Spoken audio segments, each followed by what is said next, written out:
바닷가에 가면 아이들이 모래성을 쌓습니다. 헌집 줄게 새집 다오 노래를 부르면서 열심히 모래성을 쌓아요. 그런데 아이들은 알고 있어요. 밀물이 들어오면 이 모래성이 다 부서진다는 것을 알고 있습니다. 그런데 아이들은 전혀 신경 쓰지 않아요. 열심히 모래성을 쌓습니다. 그리고 자랑해요.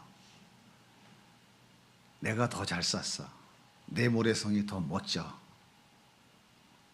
그렇게 큰 소리를 치면서 아이들은 깔깔거리면서 웃습니다.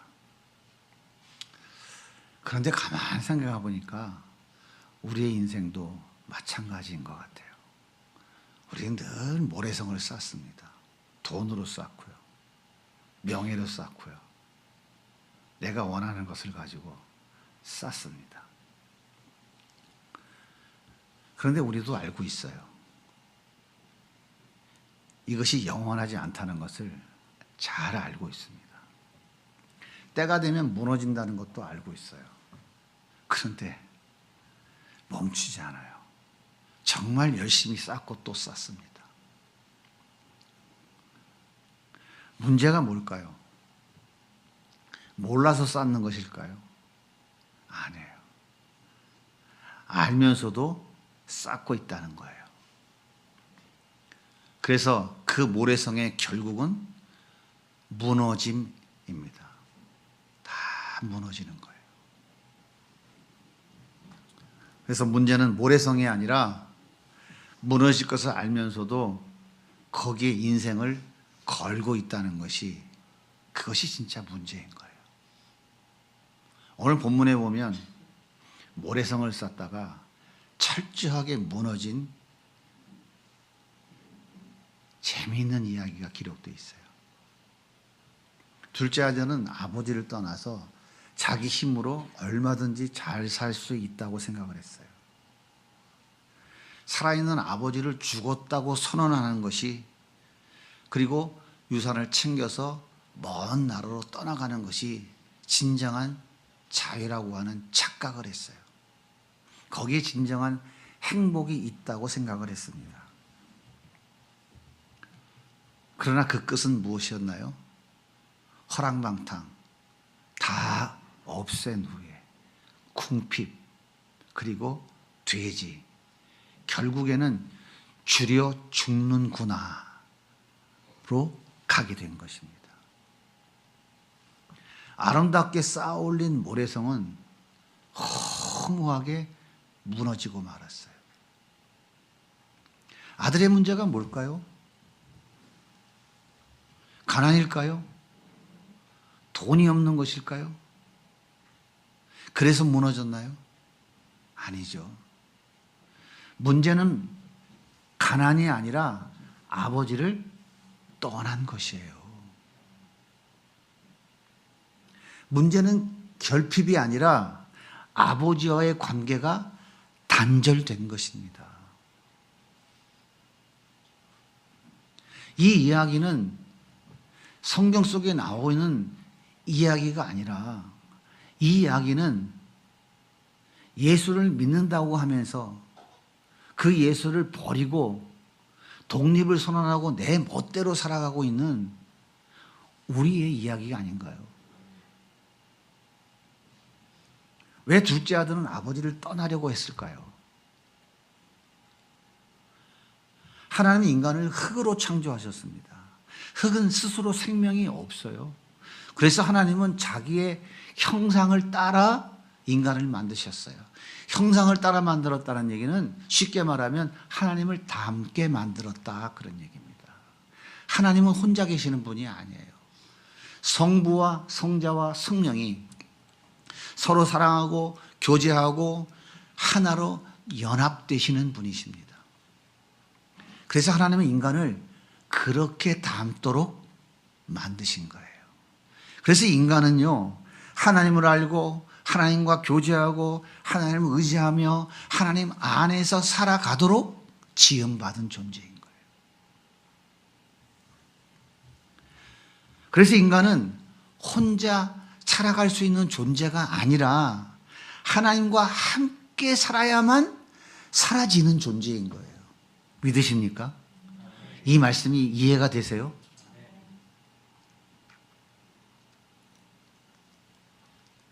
그런데 아담은 하나님의 사단의 미혹에 빠져서 하나님 없으면 더 잘 살 수 있다고 생각을 했어요. 그래서 하나님 말씀을 거역하고 선악과를 먹었습니다. 이것이 바로 독립선언인 거예요. 독립선언. 나는 하나님 없이도 잘 살 수 있다. 나 스스로 얼마든지 나의 안전과 행복을 지킬 수 있다. 독립을 선언한 거예요. 그리고 하나님을 떠났습니다. 이것이 죄의 시작이고 죄의 본질인 거예요. 따라서 둘째 아들이 아버지를 떠난 것은 단순한 일탈이 아니에요. 아담 이후 모든 인간에게 반복되고 있는 보편적인 죄의 모습인 거예요. 그래서 인간들은 끊임없이 하나님을 떠납니다. 어떻게 하든지 하나님을 떠나요. 그리고 떠나도록 만들어요. 떠날 수밖에 없도록 만들어요. 자기만 떠나는 것이 아니라 떠나지 않는 사람도 떠나도록 만드는 거예요. 그래서 하나님을 떠나면 말씀을 붙잡고 사는 게 아니라 자기 지식을 가지고 자기 경험을 가지고 살아가게 돼 있어요. 하나님 뜻이 아니라 내 생각대로 살아가게 돼 있어요. 내가 이렇게 하니까 이렇게 됐는데 내 생각엔 이게 맞고 이게 옳은 거야. 맞아. 자기 경험과 지식과 자기가 살아왔던 삶의 모든 방식을 총동원해서 살아가려고 그러는 거예요. 이것이 하나님을 떠난 자의 삶의 모습입니다. 때때로 하나님이 은혜도 주셔요. 그게 아니라고 가르쳐 주십니다. 근데 그 받은 은혜가 얼마 가지 못해요. 금방 잊어버리고 다시 내가 원하는 행복을 찾아서 하나님을 계속 떠납니다. 사랑하는 여러분, 인간은 하나님 없이 살도록 닮은 존재가 아니에요. 하나님과 함께 살아야만 비로소 살아갈 수 있는 존재인 거예요.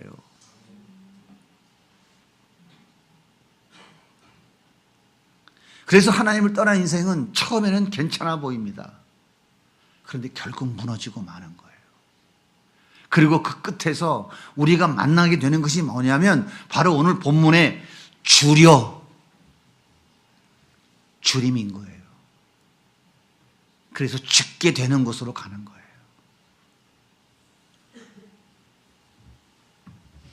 아버지를 떠난 죄의 결과가 뭘까요? 둘째 아들 처음은 괜찮아 보였어요. 고급 승용차에 화려한 의상에 멋진 사무실에 정말 삶이 화려해 보였어요. 누구의 간섭도 없는 자유. 아버지를 떠난 것이 성공인 것처럼 보였습니다. 그런데 오래가지 않았잖아요. 허랑방탕으로 쌓아놓은 것은 다 잃어버리고 말았어요. 그리고 그에게 찾아온 것이 무엇입니까? 궁핍이었어요. 이전에는 보이지 않았던 결핍이 이제는 감출 수 없이 드러나게 된 거예요. 그래서 어디까지 내려갔습니까? 밑바닥까지 내려간 거예요. 그래서 돼지와 붙어서 살아야 했습니다. 유대인으로서 가장 수치스러운 자리에 떨어지고 말았어요. 그런데요, 거기가 끝이 아니라는 사실이에요. 가장 수치와 모욕의 자리에 떨어졌는데도 거기가 끝이 아니라는 거예요. 오늘 말씀 보세요. 17절에 나는 여기서 주려 죽는구나. 주려라는 단어는요, 단순한 배고픔이 아닙니다. 먹을 것이 완전히 끊어진 상태, 더는 살 수 없는 상태, 존재 자체가 무너진 상태입니다. 한마디로 말하면 살 수 없는 상태. 아무리 채워도 채워지지 않아요. 근원이 끊어진 것입니다. 존재 자체가 무너진 것입니다. 이 살 수 없는 상태로 떨어진 것이 주려의 의미예요. 그리고 이어지는 말이 무엇입니까? 죽는구나. 단순히 죽는다는 말이 아닙니다. 이미 망해가고 있는 상태, 그 멸망 속에 들어가 있다라고 하는 거예요. 그러니까 주님은 배고픔이 아니라 이미 망해가고 있다는 신호인 거예요. 아버지를 떠나는 인생은 결국은 뭐예요? 주림과 멸망으로 끝나게 되어 있는 거예요. 아버지를 떠난 인간, 하나님을 떠난 인간은 결국 심판과 저주 가운데 영원한 주림, 영원한 멸망, 그 치욕에 떨어져서 평생토록 뺨을 맞고 얼굴에 침뱉음을 당하는 그런 처참한 지경에서 살아가게 된다는 얘기예요. 그런데 하나님을 떠난 사람들이 주로 이렇게 얘기해요. 나는 아직 괜찮아. 내가 돈이 없어? 먹을 것도 있어 아직. 집도 있어, 차도 있고, 직장도 있어, 장사도 잘 돼. 난 아직 괜찮아. 정말 괜찮을까요? 여러분, 장미를 한 송이 딱 꺾어 오르면 그 장미가 뿌리에서 잘려 나왔잖아요. 장미가 이러는 거예요. 난 괜찮아. 아직 화려해. 봐. 얼마나 멋있어. 내가 장미라니까?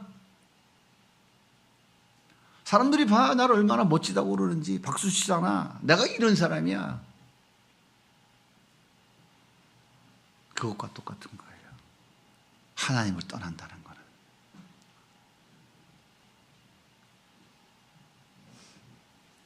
만약 지금 나는 괜찮아. 난 가진 것들이 있어. 난 아직 충분해.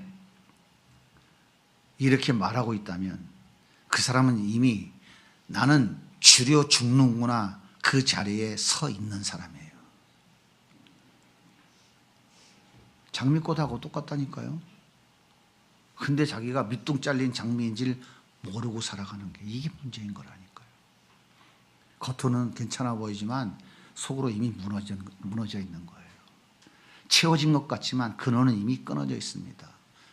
장미꽃이 잘렸는데 그 생명이 유지가 되겠어요? 근원이 잘려 있다니까요. 그래서 나는 괜찮아. 괜찮다니까 라고 말하는 것은 가장 위험한 신호인 거예요. 둘째 아들이 무너진 것은 인생이 아니에요. 하나님 없이 살 수 있다고 믿었던 그 착각이 무너져 내린 거예요. 따라서 주림은 끝이 아니라 하나님께 돌아가라고 하는 마지막 신호인 것입니다. 그렇다면 이 주림을 어떻게 해결할 수 있을까요? 사람들은 이렇게 말해요. 다시 채우면 된다. 다시 일어나라. 낙심하지 마라. 다시 싸우면 된다. 인생은 돌고 도는 거야. 지금 힘들다고 해서 낙심하지 마. 쨍하고 볕들 날이 곧 온다니까. 인생은 그런 거야. 정말 모래성 다시 싸우면 해결될까요? 모래성을 정말 다시 싸우면 해결될까요? 아닙니다. 절대 해결되지 않아요. 그건 해결의 방법이 아니에요. 둘째 아들의 모습을 한번 보세요. 오늘 말씀 18절. 내가 일어나 아버지께 가서. 둘째 아들이 깨달았어요. 문제는 돈이 아니라 아버지를 떠난 것임을 둘째 아들은 알았어요. 내가 아버지께로 가야 되겠다. 그래서 아버지께 먹을 것을 찾으라고. 그래서 먹을 것을 찾으러 돼지국거리를 나와서 다른 곳에 먹을 것을 찾으러 기웃기웃 가는 것이 아니라 어디로 가냐면 아버지께 돌아가기를 시작하는 거예요. 아버지께 돌아가기를. 둘째 아들이 아버지께 돌아가기로 한 이 결심은 단순한 것일까요? 배가 고파서 어쩔 수 없어서, 죽고 싶지 않아서, 살고 싶어서 그랬을까요? 아니에요. 주림이 그를 움직인 거예요. 주림이. 더 정확히 말하면 예수님이 그 돼지 우리에 찾아오신 거예요. 1%의 가능성도 없는 그 주림, 그 주려 죽는 그 자리에 그 돼지 우리간에 예수님이 찾아오셔서 손을 내미시는 거예요. 1%의 가능성만 있어도 인간은 그 손을 안 잡아요. 그 손도 뿌리쳐버리지. 그게 인간이에요. 그래 놓고는 내가 했다고 자기 이름을 드러내고 자기 어깨에 힘을 주는 거예요. 예수님이 찾아오신 거예요. 예수님이 깨닫게 해주신 거예요. 그래서 아버지로 집으로 돌아가는 것이 유일한 방법이라는 것을 알게 해주신 것이라고요. 인간이 선택해요? 둘째 아들이 선택했다고요? 둘째 아들이 선택했다면 내가 아들인데 아버지한테 가서 돈 또 달라고 그래야 가지. 뭐라고 얘기합니까? 다음 주에 또 살펴볼게요. 품꾼에 하나라도 써주세요. 품꾼은요, 종보다도 못한 사람인 거예요.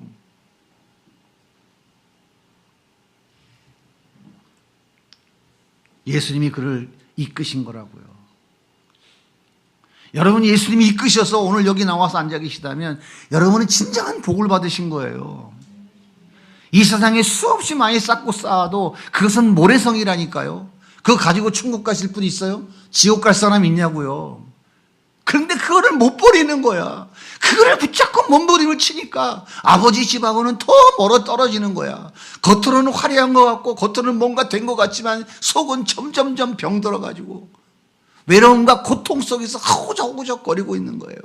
미래도 불투명하고 평안도 없고 기쁨도 없고 어떻게 해야 될까. 겉으로는 종교인의 화려한 모습을 하고 있고 속은 다 썩어 문드러져 가지고 고통과 괴로움 속에 허우적허우적거리며 한순간도 기쁨과 평안이 없이 살아가고 있는 거라고요.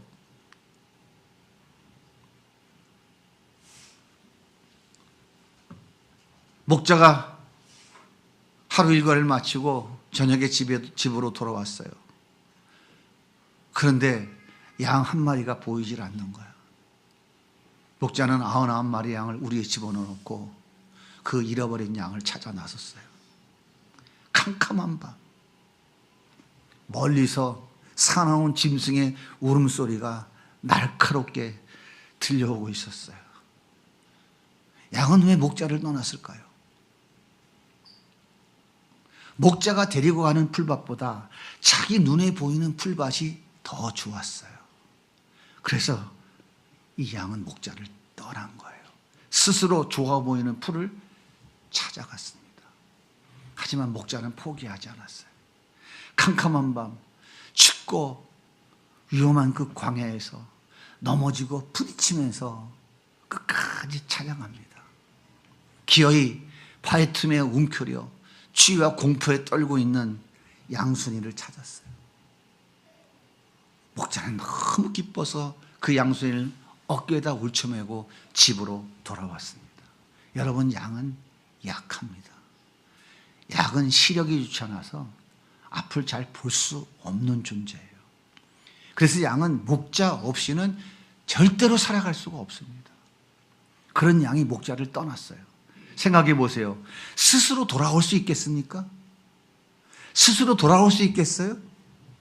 그 양이 내가 살 길은 목자를 찾아가는 거다.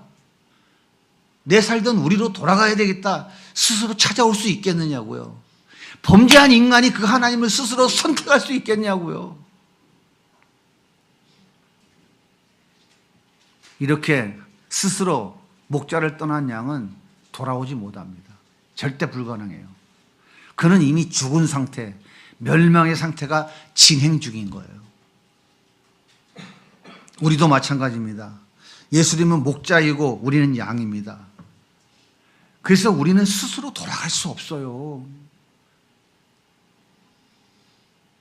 아담과 하와가 선악과 따먹고 쫓겨났을 때 하나님은 두루두루 화영금으로 생명나무 길을 막아 놓으셨다고요. 근데 어떻게 돌아가냐고, 어떻게 돌아가냐고.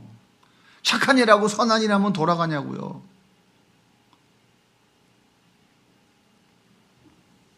이미 죽어가는 상태이고 망해가고 있는 상태인 거예요. 우리는 돌아갈 길이 없습니다. 우리는 이미 다 무너졌어요. 그런데 목자이신 예수님이 찾아오셨습니다. 우리가 무너진 그 자리까지 내려오셨어요. 우리가 맞아야 될 것을 대신 맞으시고 우리가 죽어야 될 자리에 대신 서셨습니다. 그래서 예수님이 아버지께 돌아갈 길을 열어주신 거예요.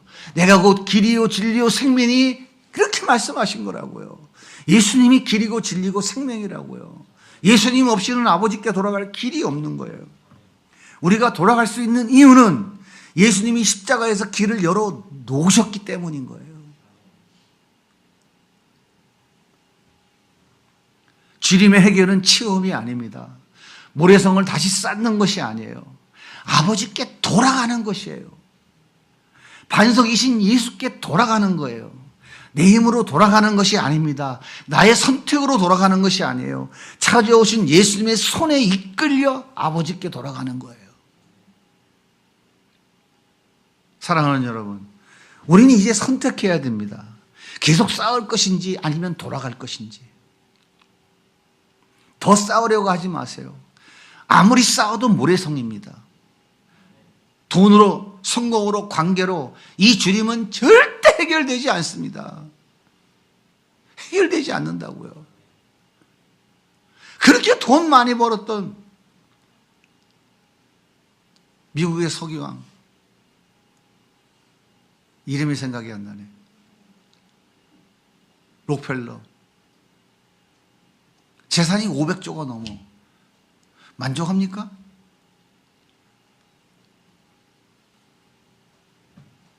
주님은 해결되지 않아요.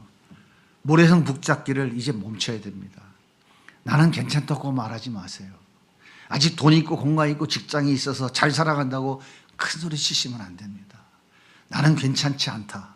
나는 지금 줄이고 있다. 이 고백이 회복의 시작입니다. 이제 방향을 바꿔야 돼요. 더 싸우려고 하지 말고 아버지께로 돌아가야 됩니다. 그런데 돌아가고 싶어도 내 힘으로는 잘 되지를 않아요. 마음은, 머리는 이해가 되는데 행동이 되지를 않아요.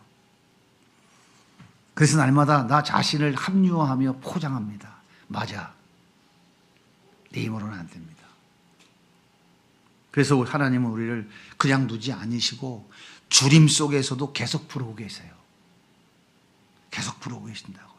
돌아와라, 돌아와라. 이것이 아버지의 마음이에요. 예수님 지금도 내 이름을 부르십니다. 양순아, 양순아. 포기하지 않으십니다. 외면하지 않으십니다. 끝까지 찾으십니다. 그래서 우리가 돌아가는 것이 아닙니다. 그래서 우리가 돌아가는 것이 아니에요. 아버지가 기다리고 예수님이 찾아오셨기 때문에 돌아갈 수 있는 거예요. 그 돼지우리간에 우리 예수님이 찾아오신 거예요. 찾아와서 그에게 돌아가자고 말씀하실 때에 그가 그 말씀이 들리기 시작한 거예요. 아, 아버지께 돌아가야 되겠다.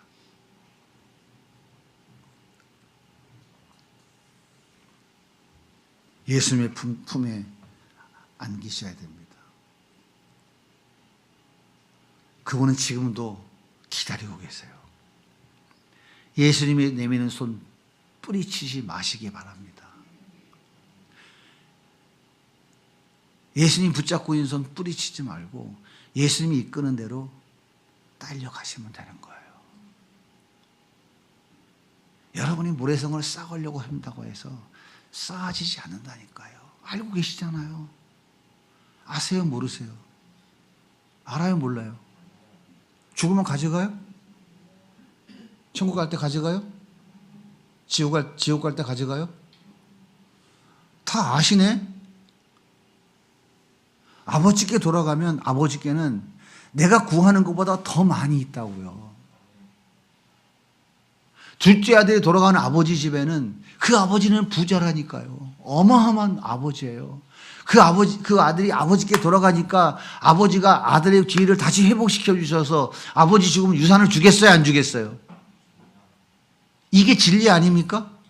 이것을 선택하겠어요? 아니면 다 없어질 모래성 계속 쌓겠다고 아버지가 부르시는데 거절하시겠어요?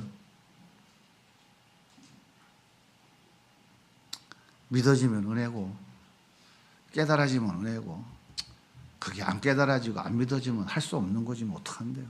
그건 제 몫이 아니고 누구 몫이라고? 하나님 몫이라고요. 모래성 버리고 반석이신 예수님께 돌아가시기 바랍니다. 우리는 스스로 걸어가는 것이 아니라 목자이신 예수님께 안겨서 돌아가는 존재예요. 주님은 여러분을 지금도 안고 계세요. 여러분의 손을 붙잡고 계시다고요. 그리고 아버지께 돌아가자고 말씀하고 있는 거예요. 뿌리치지 마시고 주님의 음성을 듣고 그분이 나를 이끌어 가시는 대로 한 걸음 한 걸음 따라 살아가면 여러분은 지금 하루하루의 삶 속에서 아버지 집으로 돌아가고 있는 거예요. 그 돌아가는 길 속에서 이 광야길 걸어갈 때에 우리 주님이 아버지께 돌아갈 수 있도록 아버지 집에 갈 수 있도록 우리 삶을 책임져 주시고 도우시고 은혜를 베풀어 주시는 거예요. 주님으로 끝나야 할 인생을 아버지 품으로 바꾸어 주시는 것이 바로 십자가의 복입니다. 이 복을 누리며 살아가는 우리 성도들이 다 되시기를 예수님의 이름으로 간절히 소원합니다.